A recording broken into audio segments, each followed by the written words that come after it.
Queens. Welcome back to another episode of the Wedding Hive podcast. Today we have Molly in the studio. She is the owner of Love Story Film.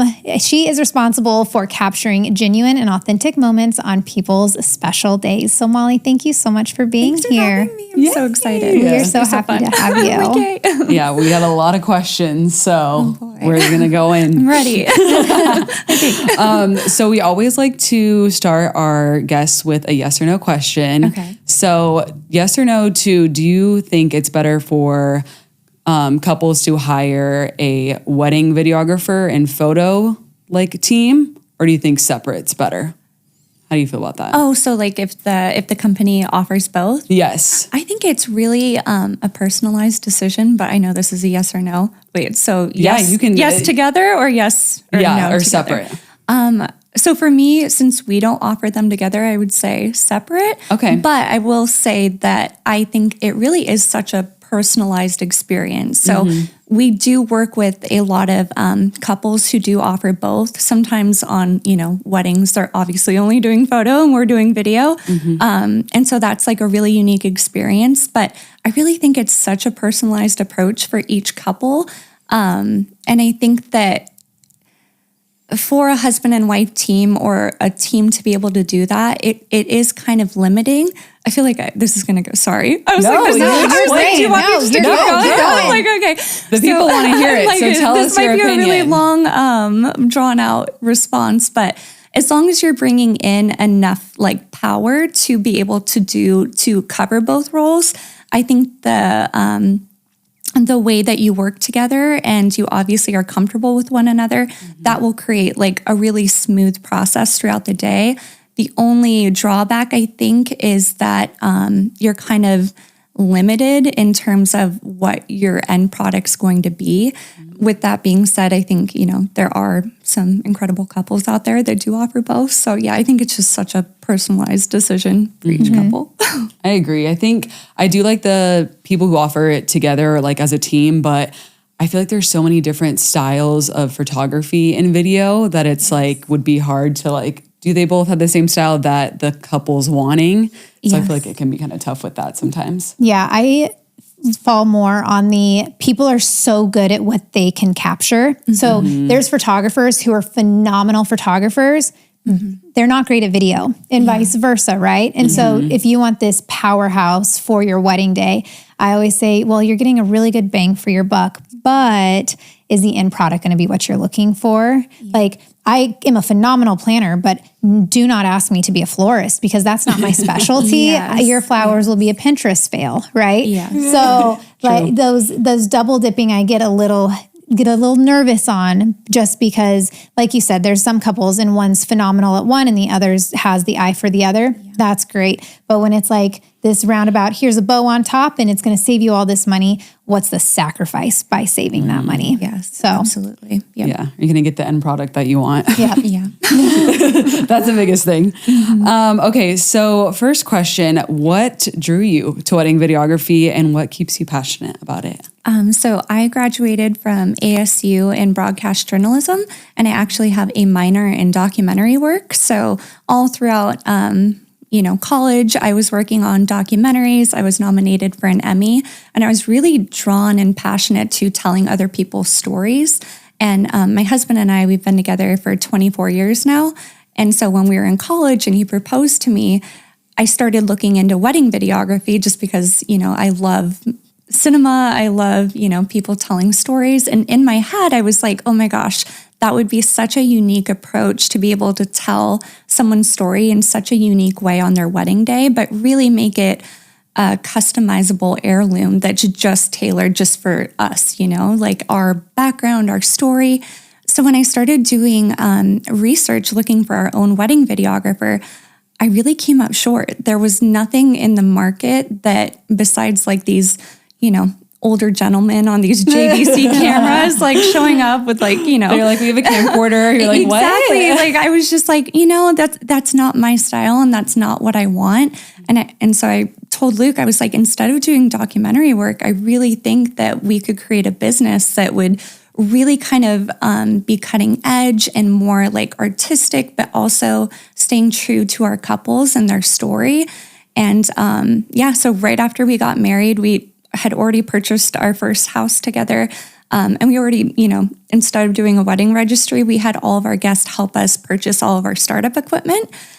So that's how Love Story Films was born. Right after it's actually our LLC date's the same as our wedding date. So it's really cute. That's so cool. Yeah. So we Why do I launched want to Love cry? Story That's Films. like so sentimental. Yeah. I love Talk that. about a power couple. I know. really fun. You're like marriage and new business? Like, come on. Yes, Yeah. it was so fun. And it really made it like personal and, just kind of a unique approach, even to this day when we're working together. Luke in college was piloting helicopters. So he just seamlessly fell right into piloting drones and, just kind of like all the technical side of things. Like he's just so good with audio and so good with the drone work and so good with the gimbal. And obviously he's like so strong and I'm like trying to hold the gimbal. I'm like, oh, I am not that strong all day, but he rocks that thing all day. And I'm like, you go, sir. So we do have that yin and yang balance that really, I think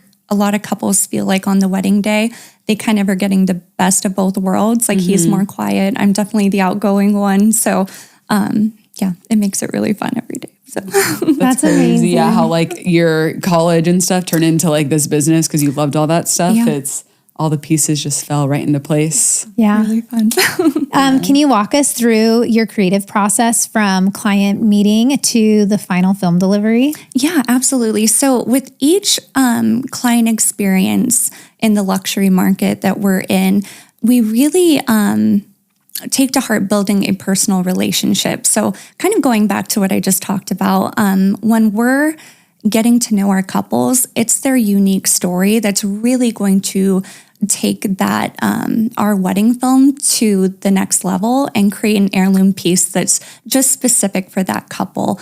And in order to really get to know them better, I mean, not only are we friends on like Instagram and socials and, just kind of seeing their day-to-day life, we're really working behind the scenes to really kind of get to know more about the couple and their story. At the end of the day, if we don't know their story, it's really hard to kind of craft anything that's personalized to them and really be able to dive in deep to who they are as a couple. Sometimes it can be as simple as the music selection that's like, very personalized to them. Sometimes it's the passing of a parent. Sometimes it's, maybe they already had a child. It's a lot of different things and it really varies person to person. But I think really spending that time getting to know a couple and the importance on their wedding day, it might even be, grandma and grandpa being able to attend their wedding. And that's like a huge importance to them, having them embedded within that heirloom. It really creates such a unique film and customizable heirloom for each of our couples. Sorry, that was another long answer. Go into as much detail as you want. Gosh. Trust the people want to know all this stuff. Yeah. So I'm like, oh. anything you have to give information wise, please. I'm like, here we go. So just like you said, tailoring specific to these couples and this is their special, video of their most important day. Mm-hmm. How do you feel you handle the pressure of filming a once in a lifetime moment that can't be redone? Gosh. So again, I think it's building that trust and building that open communication with not only our couples, but the entire vendor team. Because at the end of the day, we're not creating the flowers. We're not doing hair and makeup. We're not planning the entire event. We're not the venue hosting the event. So I think really relying heavily on the A team that you have around you and really the unique artistry that each creative brings to the table, I think really being able to showcase that for the couple is really what is going to create that unique film and really create that luxury experience for the entire vendor team. While we're only doing the video, I feel like photo and video are the last things that we're going to have from that event, that all the vendors, that the couple's going to have from the event, but also I think really honing in on the vendors and the amount of work that they put in tirelessly behind the scenes and being able to showcase that so they have something to use as well. Because I know that in the market that we're in, I think really depending on those people and being able to showcase the products and the artistry that they put forth is really what kind of builds that budding relationship over the, the next course of our career. So I don't know if that answered the question, but no, I was that was perfect. I'm starting here and I'm out of here. No, that was great. And piggybacking off that, can you share what expectations do clients typically have as luxury clients? And then how do you meet and exceed those expectations? So I think it kind of, we're going to go back a little bit. So I think the definition of luxury is really creating that personalized experience with white glove service for each couple that we have. And I think that's something that kind of differentiates us from a lot of, maybe startup companies. I think the nerves, I think not getting to know people, not being able to lean into your vendors, not kind of creating that all-encompassing service that we're holding their hand, like quite literally when they book us to years after their wedding date, because we're archiving all that footage. So if they were ever to need another edit, we're there to provide that service for them. So I think it's not just like a call, book, and then we'll see you on the wedding day. It's creating a relationship that's not only going to start with booking, but that's going to last quite literally for the rest of their lives. And hopefully their children's lives too will be watching, or whoever might be watching this heirloom. Sorry, I forgot what the question was now. I'm like, no, but you answered it. Okay. Yeah. I'm like, God, why am I just like rambling? I'm like, I'm so excited. But no, that was perfect. And thank you for defining by that luxury word that we are using throughout this. And I think that that's something that when we host workshops and, when we're, invited to other workshops and I'm, teaching other, incredible artists that I'm so lucky that they want me to speak to. I think that that's like the biggest question we get is how do you break into that luxury market? What is your definition of luxury and how do I stay there? And I think in everyone's mind, it's, trying to always reach for more. I feel like you always feel like there's something more out there, but how do you define luxury? And so I think that that's something that everybody's definition is going to be different. Everybody's branding is different. Look at the economy right now. I think in a lot of people's minds, being able to afford groceries is a luxury. I think that some of our brides going to Hermes and buying a bag, that's luxury. So I think really honing in on what luxury is to you and your clientele is the first step in being able to transcend into that elevated space that you're looking for. And while that might be different for everyone, I think it's just really like knowing your brand, knowing your business, and knowing the vendors that are going to curate that experience for that ideal couple as well.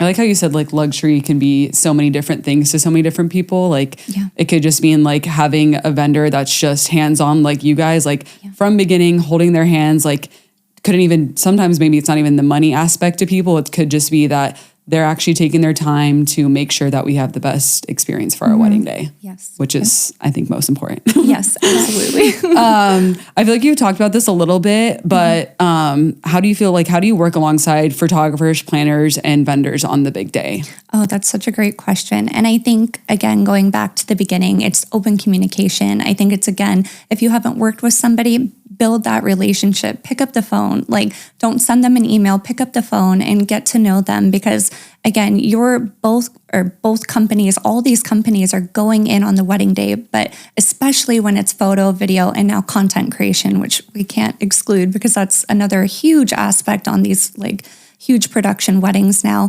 I think it's just making sure that everybody understands the couple's vision, as well as how much time a company or another vendor team might need to create that couple's vision. No two weddings are ever going to be the same, as well as, their expectations of what they're trying to create. We have a huge luxury wedding with a celebrity this weekend coming up in Beverly Hills, and the client really values Vogue. They were getting it published in Vogue the next day.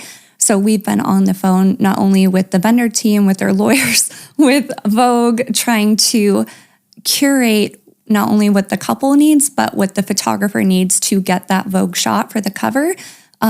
and what the couple ultimately wants. And for them, it was, okay, we want the cover of Vogue. Awesome. Like, we will get that for you.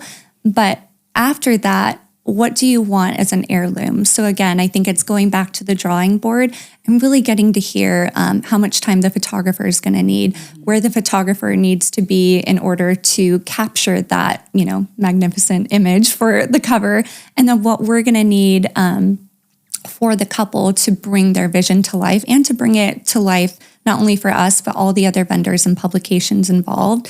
So I think the biggest thing that a lot of, especially looking back to when we first started to where we are now, when we first started, we saw a lot of companies say, me. How is this going to benefit me? Where am I going to go with this? Like, kind of no communication. I think as you kind of move up into this different realm, and the clients that you're, creating for, and the different publications you're creating for, it then turns into, how can we all collectively create the best end product that is going to be able to collaboratively lift us all. And so I think if a lot of vendors and a lot of teams can go in with that mindset versus like, how can I up my business? How can I make this about me?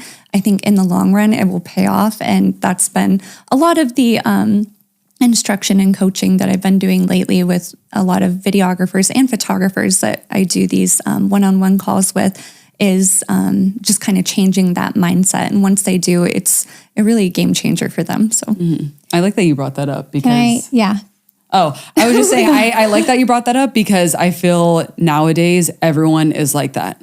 Me. How can I make my business bigger, better? And obviously there is hundreds and thousands of photographers, videographers, and it's like there's space for everyone. Everyone has a different editing style. Everyone shoots differently, what have you. But I think it's awesome that as you're clearly a mentor to other people saying, we need to collectively come together and make it so everyone is successful at the end of the day. Yeah, because again, it's not about us. It's about the couple who hired us, or, the publication that's going to be featuring everyone. And when you collectively work as a team, it makes everything end product so much better. Can I piggyback off that question? I don't have it written down, but I'm just curious, because you do destination weddings, or you leave your hometown, even like this weekend, how do you work with planners and photographers and your vendor team to make sure when you get on site, you know the space, you know the timeline, you know the property, you know where you're going to be? Do you go out and visit it prior? Do you do online tours? Like, what does that process look like to make sure it's burnt into your head? Yeah. So this coming weekend, we're actually flying in a day early. So we do a venue tour, not only with the planner whom we've worked with before. A lot of the bookings that we do, we're very, very grateful for this and lucky in terms of we work with a lot of the luxury planners and photographers, and a lot of that's referral from them. So this planner we've done multiple celebrities with, so it's great because she understands our process, how we work, but she also sets aside time for us to arrive early and scout. And I think the more prepared you are, the smoother the day is going to go. So again, arriving a day early, getting to know the lay of the land, where the bride's going to be getting ready, where the groom's going to be getting ready, because it's usually always separate, where the ceremony space is going to be. Are there, different drone certifications that we might need, or, limitations for that day? Does the photographer have a drone? Where will their drone be during, especially the walk down the aisle? All of those different types of moving pieces that I think sometimes people are like, oh, how did you get that shot? We didn't just launch the drone 2 seconds before she walked down the aisle. Yeah. It's a lot of communication. And I think establishing that with destination weddings is imperative before we get there. If you're not keeping that open line of communication, the day of will just crumble as well. Because again, if we're establishing that open communication prior, with phone calls and emails and arriving early and meeting the whole vendor team and obviously the bride and groom, the day of, we've already talked so much. It's just kind of going through the process. It's almost like in a styled shoot, in a sense of we already have each space. So we're just taking them through it. And not only does that help, I think that's going back to one of the first questions that you asked, how do you remain calm on a wedding day? Yes. I think preparedness will absolutely transcend you into such a different mindset on the wedding day, not only for you, but for your couple. And I think that they can really feel it if you're like, oh my gosh, we're pivoting, we're doing this. A lot of things are out of our control. And we all know this on a wedding day. Weddings are just very uncontrollable. But I think the more that we can do to prepare and understand and walk them through each kind of like set scene, the smoother the day will go. And I think that's what really helps us with those destination weddings. Sorry, I have one more question as she was talking through this because it's fascinating to me. No, so you're just like making my brain just, oh my gosh, I have so many questions. Turning. Let's go. Doing these high-end and especially celebrity weddings, you're going in with your camera. Like you said, there's lawyers involved. There's lots of legality to it. Yes. Have you ever been in a spot where like you're trying to get footage, but you're also dealing with paparazzi or having to maneuver? Can you speak into that at all? Yeah. Oh, of course. Yeah. Okay. And have you ever been considered did somebody think you were paparazzi and you're like, oh no, I'm here. Like, I have a badge. You're like, I'm official. Okay. I'm allowed to be here today. No. A lot of, probably the last half a dozen celebrity weddings now is a lot of information gets leaked. And so that's something that obviously the planner doesn't want, the couple doesn't want, but it happens. So not only does the venue have security, the couple also has security. So now we're dealing with a different level of bodies.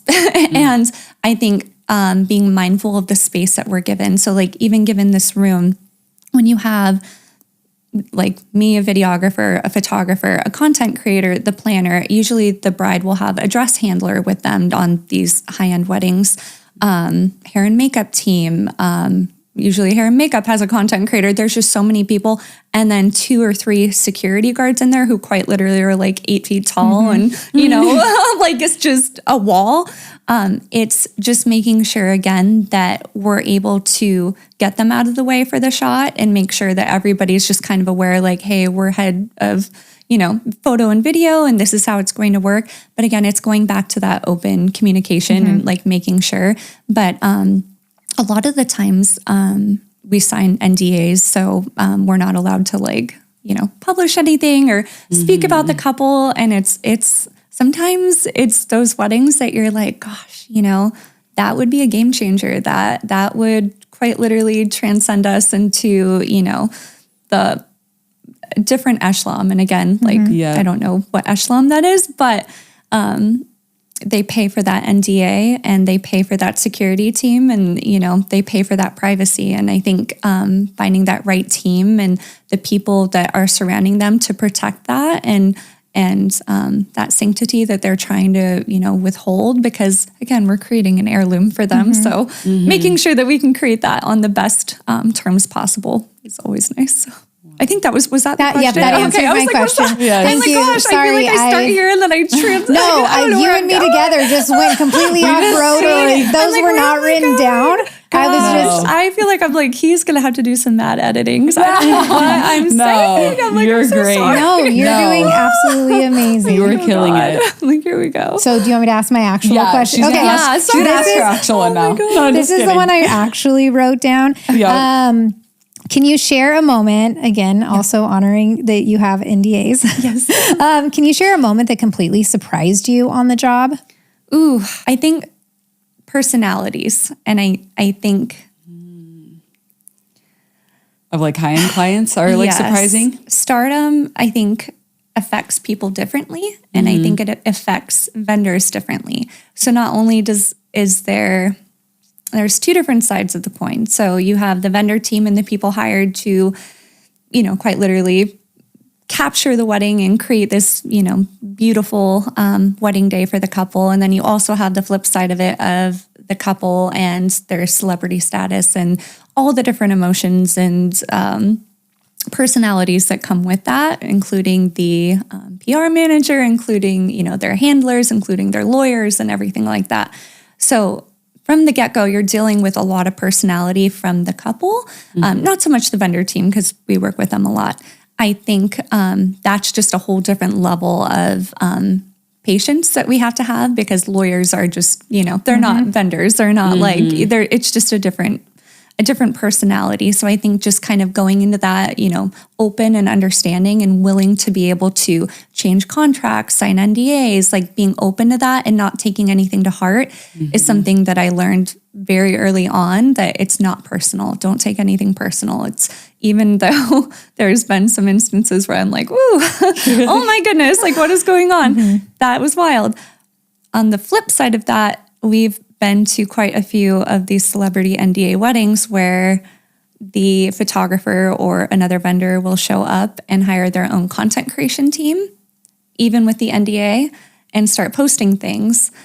And that leads to not only a legal issue, but it kind of opens this can of worms. Well, if they're posting, then what about the rest of us? Yeah, that gets too. And it just gets really hairy and dicey. And so going back to the original question of have we seen some, we've seen some things where the photographer was asked to leave. And the second shooter finished out the wedding. Wow. And because they quite literally broke the NDA, it was all over social media. It's like, what do you think's going to happen? Well, and it's a safety concern. So like people knew where this wedding was taking place. People could show up. Like I have chill. Like it's scary. I literally too. I'm like, that's crazy. I mean, it's scary. And just for their like safety and the safety of us around us, like I don't know, who's going to show up. Yeah, people are so crazy. Asking that lead photographer, who's quite literally one of the best in the world, to leave and the second shooter to finish out the wedding probably takes the cake in terms of like the craziest experiences that we've seen. Can you speak into the shift with social media? Because you started 24 years ago, right? Yes. I think maybe Facebook didn't come out for a few years. I have no idea. Like MySpace, I can't even remember, but I'm trying. I mean, besides MySpace, nobody was doing social media. I don't think the iPhone existed yet. Can you speak into that social media shift that you've seen in the wedding industry and videography, and then this new world of content creating? Yes. Thoughts and feelings on content I think creation? So we started 13 years ago. We've been married for 24 years, but 13 years ago. So anyway, we've been together for 24 years, married for 13. Okay. And so Facebook was around at that point. Facebook was around. Still, again, I think looking back into the evolution of social media and how instant everything is and how accessible everything is and how basically anybody with an iPhone is now a content creator or a videographer or a photographer. We've really seen this uptick in how we present to our clients. Even this weekend, I will quite literally be editing while the wedding is still happening because Vogue needs it quite literally that night. So all the major moments that happened, I'm editing and dumping. Like it's just, you have to be fast. And I think providing that level of service as well is something that in this new age is not asked for, it's expected. So I think when you realize that and you don't try and fight it and you just have to hire on more people in order to meet those expectations, everything goes smoothly. But if you were to ask me this 5 years ago, everybody would have been like, what is a content creator? I mean, a year ago, what is a content creator? What is, oh no, take your time. My trailer, a month later, oh, that's fine. Like it wasn't this urgency to be able to post first. And from what we've seen with all of our couples as well is all the guests that are showing up are taking video, taking, photos on their G7X and posting. And the couples are like, whoa, wait a second. So now a lot of times, especially with the celebrities and the NDAs, there's no phones, there's no cameras. They put their phones and their cameras in a basket. They don't see it till they leave. And honestly, those are the best. That is kind of like the most incredible part is because we're not competing with oh my gosh, we have to get this out before, the bridesmaid does or anything like that and ruin basically the biggest moments and everything. And while it's on a different level, I think the couples are just expecting that, that sense of urgency and being able to post first. So that's been something that as of quite literally this year and kind of really last year, it really transcended into this, like, we got to be quick and fast and efficient. And usually that means just hiring more manpower. Like it's bringing in another filmmaker to be able to shoot reception with Luke, so I can be like dumping all this footage and cranking out these reels. Like, and sometimes they're only like 10, 15 second clips, which doesn't seem like very long, but they're wanting to be able to post immediately. So, and they have to be high quality. And high quality, 4K. People think it's like 4K, baby. Yeah, 4K you push play and you cut it. That is not the game of editing. That is not it. No.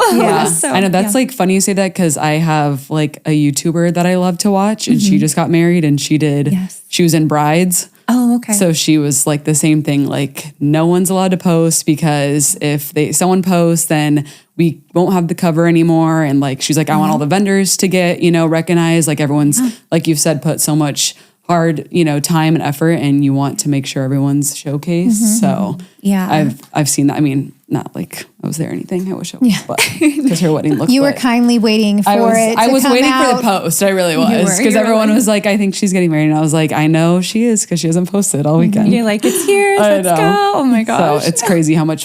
When we actually talked, was it? I don't know, either on an episode or Daily Buzz, about the fact that, like you said, a photographer brought their own content creator to a wedding day, which I'm sure obviously they did that for selfish reasons because it's a celebrity wedding. But I just think that's crazy to have a content creator like there for you, like on someone's wedding day. I think you just have some PTSD from the spring. Maybe I do. I don't know. But yeah, I just think it's crazy that people would on content creation? PTSD? Well, I do content creation for a wedding venue. Oh, yes. So like I'm there getting stuff just for the venue and for the brides and grooms and stuff like that. But I just couldn't imagine like showing up and then say like one of the, like a coffee stand vendor, have someone coming there like getting content for them on the day. And then just like, I don't know, I just feel like it's weird. But I'm referring to the photographer who like pulled you aside and was like, hey, I need you to follow me around and take videos and pictures of me working. Yes. No. This photographer who wasn't even supposed to be the photographer that was there, the poor couple, it was just like a bad situation that happened to them. I feel so bad for them. And I'm literally out there with this random photographer, this guy sent pretty much, and does not know what he's doing.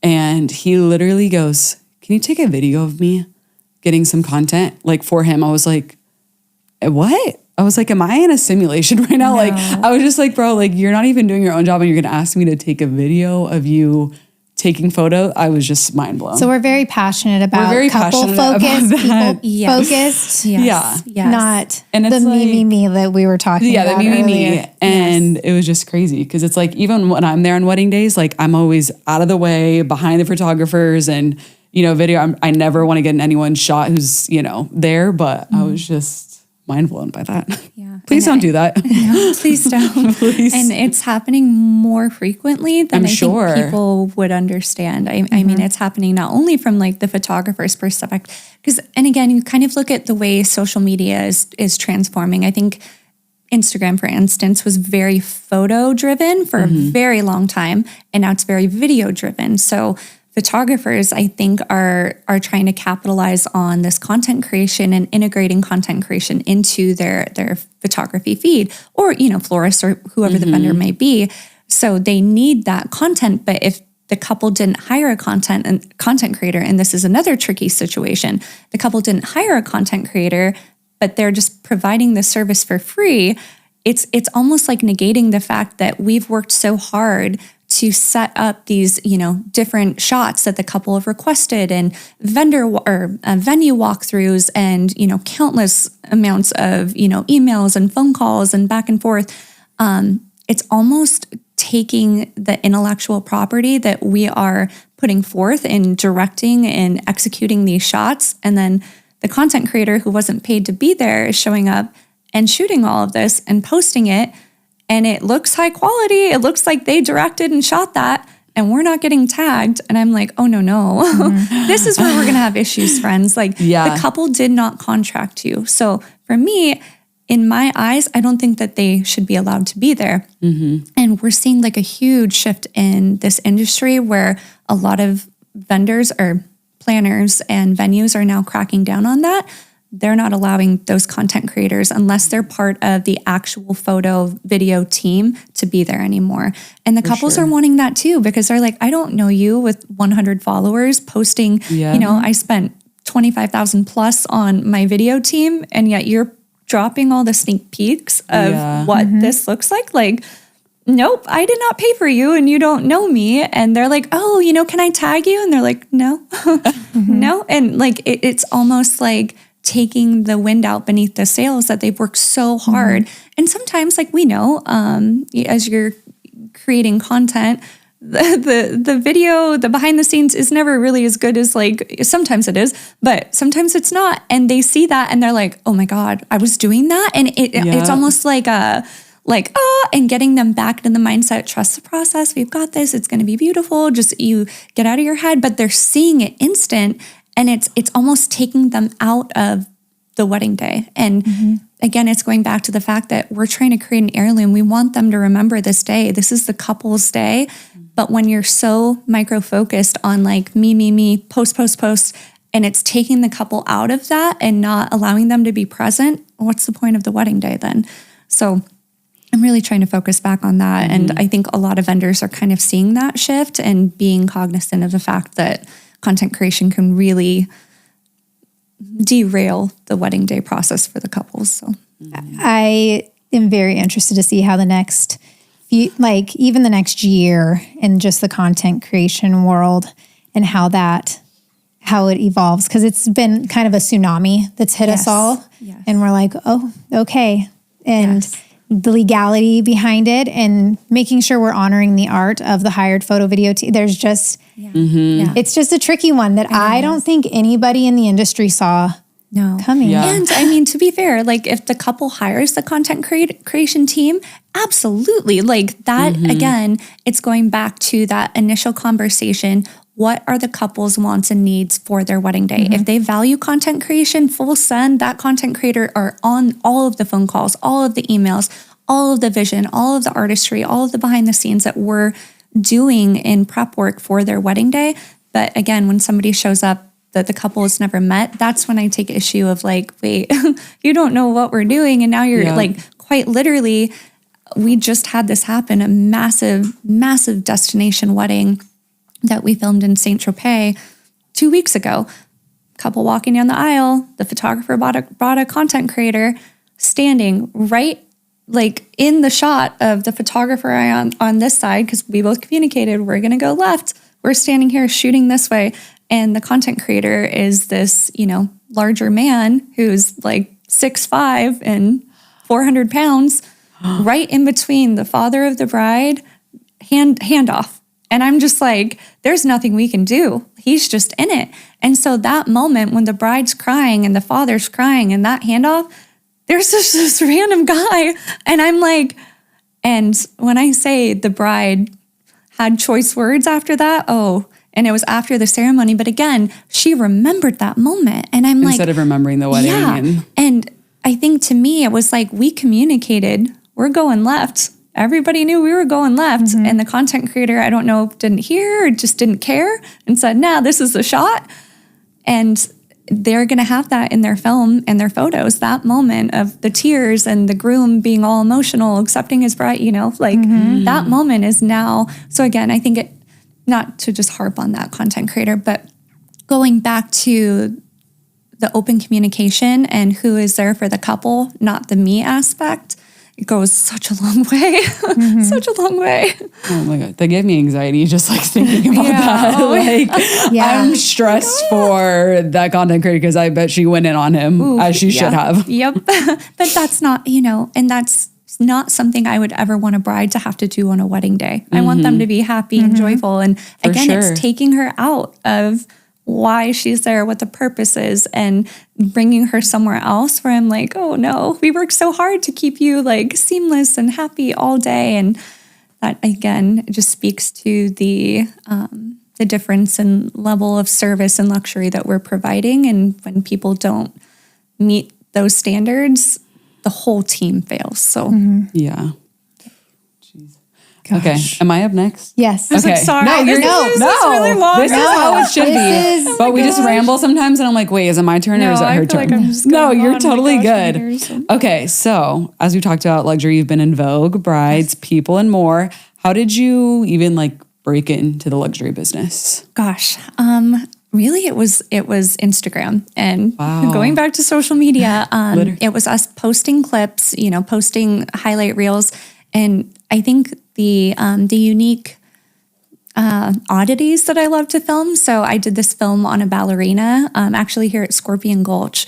It's this like deserted, like rundown, like building. It has an open ceiling, and gosh, this was the day when like Instagram was really starting to prioritize. This was like 10 years ago.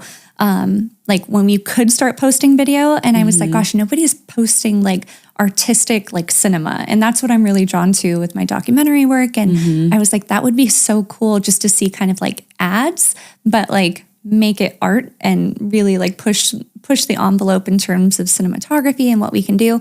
And I think that's like how you grow as an artist. You have an idea, you have a vision, and you create it and try and bring it to fruition. And so one of my girlfriends is a ballerina, and I was like, hey, can you put on this dress? And my photographer friend shot it, and we had a florist brought into it, and that went viral. And it was that viral clip that just kind of took off when we started seeing an uptick in the inquiries that we were getting from wedding planners across the world.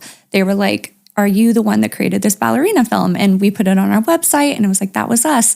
So I think that for us, it was creating something that was uniquely our own and not something that everybody else was doing in terms of vision and artistry and, cinematography work. And that was what captured and took us to our first destination wedding. And that one was actually in Georgia. Shout out to my friend Emily Burton. Now we're friends, and now I've flown all over with her, and she's this incredible planner in Georgia. And we still, to this day, we do multiple weddings with her a year. And so I think it was, again, she was drawn to that art, and she said, if that transcended into something like a wedding, what could she create? And from there, you book your first one, and then it just kind of snowballs. It just kind of exploded across the nation, and then exploded into, Italy and France and all these other really unique, Iceland, all these crazy places that we're going to. And I think just staying true to like what you're drawn to and what you want to create is what really set us apart from other videography companies at the time. And I think that's my biggest piece of advice too for maybe other videographers or photographers or content creators. If you're passionate about something or you have an idea, go for it. Because if you don't and you don't create it, you'll never be able to bring that to fruition, and who knows where that might lead. So even if you're not getting paid for it, but you're passionate about it and you think that that is your new branding, please go for it, because it might take you somewhere that you've never been before. Yeah. I love that. What suggestions do you have for couples looking to hire a wedding videographer? What should they be looking for?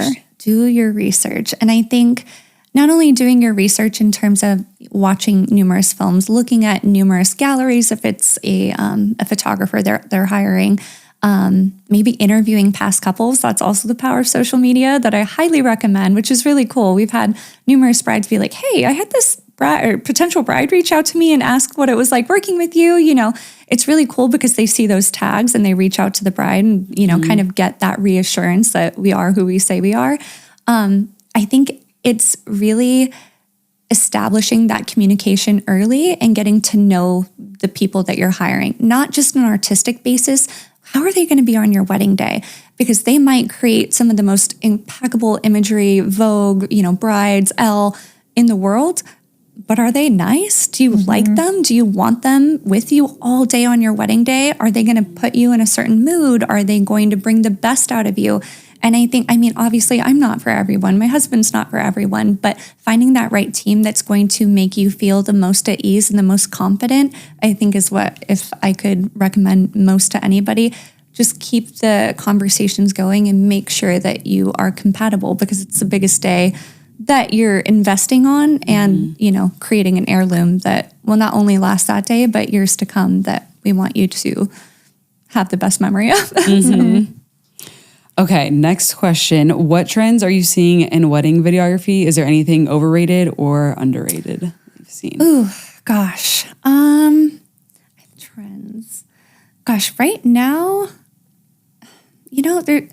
I feel like trends really come and go. I'm seeing a lot of Super 6 film, which I love. Like, I think it's like super cool. Yeah. Like, I think that's like, the vintage camera and film and setting in the rolls.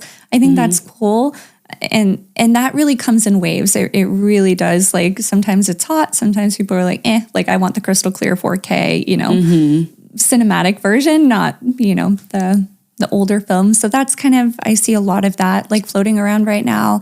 I think right now it's for us, like in terms of bookings and what we're booking and projected for 2026 and now 2027, multi-day celebration. So it's not just one day that we're capturing the wedding on, it's a 3-day event. And so when we're going in, this couple has 3 separate, extravagant parties that they're throwing. But with that being said, I think it's creating multiple different reels for that one weekend, which is really cool. So we'll film the welcome party on a yacht, and they want that reel like that night. And I think, again, it's kind of lending back to the urgency of posting. They're not wanting anybody else to post till they post. So that's, I think, a trend is just how quickly they can get that out. So again, we're shooting it. I'm on that yacht. I'm quite literally with my little bagel uploading, and I'm like, oh, look at this, And so it's just how fast we can get that and making sure we have the team to accommodate those requests. So I think that multi-day celebrations and the quickness of the urgency to get that like social 2 minutes media. ago. Yes, You're like, okay. Yeah. So I would say that that's definitely the trends that we're seeing right now in the wedding world for us. Why should couples hire love story film? If you haven't already sold us, I know your heart. I'm like, I don't think I don't have to say anything else. It was boss. Oh gosh, no. I think again, every couple is unique. Every personality is, exceptionally their own. And I think Luke and I have that unique combination of a husband and wife team that where we've worked together for so long. We have quite literally the best filmmakers in the world that we bring onto our team to help us take these, extravagant events to the next level. So I think just knowing that we're there to serve them with that white glove service from the minute that we're hired all the way years past our wedding date. I mean, a lot of my brides are still some of my dear friends that they'll just text me like, I'm pregnant. I'm like, it's just like seeing them through all their next phases of life. Or, sometimes it's not the greatest news, and editing something curated for them out of the wedding footage that we've had, in the archives for 10 plus years, and being able to pull that and just send to them as like a memento, if somebody passes or something. It's just those little, I think, considerations that a lot of people are drawn to with Luke and I. And I think when they see the passion behind that and the level of service that we're providing them, not just from a deliverable perspective, but from a personal perspective that we care, I think that's what kind of sets us apart from other companies. Thank you for sharing. Okay, so obviously you have an amazing brand business. What advice would you have for people trying to break into the business, and anything that you would suggest to make sure nothing legally happens? Yes. I'm like, we've already we talked about this prior to the recording. So, and this is something that as maybe you're just starting your first LLC, you're looking to, maybe start a content creation team or a wedding planning, it really is universal. Do your research. Make sure that not only are you creating a unique brand that no one else has the name of, but that you quite literally get that LLC, get it formally filed. You're doing all the legality purposes behind that, paying your taxes, of course. Start thinking about a trademark. That's something that if I could really go back and kick myself, if I wish I would have done it sooner, trademark your name. We're going through quite a legal process right now with people piggybacking off of love story films. And while I can't say much more than that right now, I think protecting your your business is like quite literally the only thing that you have to your name and your livelihood. And for Luke and I, that's it. And so if somebody can come in and take that away from you, or, take away, basically, gosh, how do I word this? What's the right verbiage? I was like, how did my lawyer say this? Basically, like, what's the word? Like watering down your brand, but it's not the right legal term. But basically just like piggybacking off your brand, watering down the brand and the imagery and the name that you've created, and being able to reap the rewards off of that. Just make sure that you're taking all the necessary steps to protect yourself, and that I wish I would have done that sooner. Well, and I think the other thing is you're not just protecting your business, you're protecting your art and your legacy. Yes. Those are the things, like at the root of it, that is something that you have built from blood, sweat, and tears, from the heart. This is your legacy for your kids, like to know that this is what you've created. So protecting that business is... Well, and it sucks when like you're as like great as you guys are, like, and then if someone to piggyback and then to think like, oh, is that their work that they're doing? But you guys aren't, you're someone else, but someone's trying to piggyback, steal. I mean, you'd hope it's not malicious in any way, but it's like, you never want any of that to happen. Yeah. It diminishes your brand. Exactly. And you've worked so hard to build this, art and this baby. this little baby from nothing. And just thinking about, I think for maybe a new person, or if you already have your brand established and you already have your name out there, your LLC filed, just think about trademarks. Just think about, is that, sometimes it's people's names, but I think we just saw that in the news, like even like, what was that, Sierra Mist, like that whole thing. And they like rebranded and that legal issue. But anyway, I would just really highly tell people just trademark, okay? Trademark. So she's saying just do it. Like just do it. It's not that much to file. I think it's like $350. Like just invest, take that money, invest it, and just think you're safeguarding your future. For sure. Yeah. For videographers looking to expand their business, do you offer any mentorship or education programs? We do, yes. So I love this. So while we do quite a few workshops, like usually we try to do one a year. This year we did one in spring, and I wanted to do one in fall, but I can't. I was like, we're spread too thin. No, we're in Europe 8 more times and I'm like, I don't know what's up from down right now. So I'm like, I'm just focusing everything on the couples. But I do offer one-on-one mentorships, which is incredible because I do like Zoom meetings. And so we're pulling up everything. They submit all these answers or questions to me, and I give them like live answers. I'm going through all of their work, helping them learn everything from like color grading to brand strategy to bringing, their vision to fruition with, different, again, like kind of going back to the ballerina film. Like, I have this idea, like, what do you think of this? Like, yes, let's bring it in motion. Let's bring this, and basically just getting to know them. Again, it's kind of going back to like getting to know our couples, getting to know them as artists and creatives and where they want to take their business. Again, it's kind of like with our couples, like no 2 weddings are the same, no 2 businesses are the same. So where do they want to bring their business? Where do they see, they need a little bit more help, whether proposals or website or whatever it may be, maybe just simple filming or color grading. I really cover everything on those one-on-one calls. So yeah, just go to our website, and I probably meet with a new filmmaker or past filmmaker once every 2 weeks. So it's really fun. It kind of breaks up the monotony of editing, but yeah, I love it. That's very awesome. Passionate about it. Well, Molly, thank you so much for being here with us today. If you are interested in Love Story Films or are wanting to check them out, you can find them at their website, lovestoryfilms.com, or on Instagram at Love Story Films. Bye. Bye.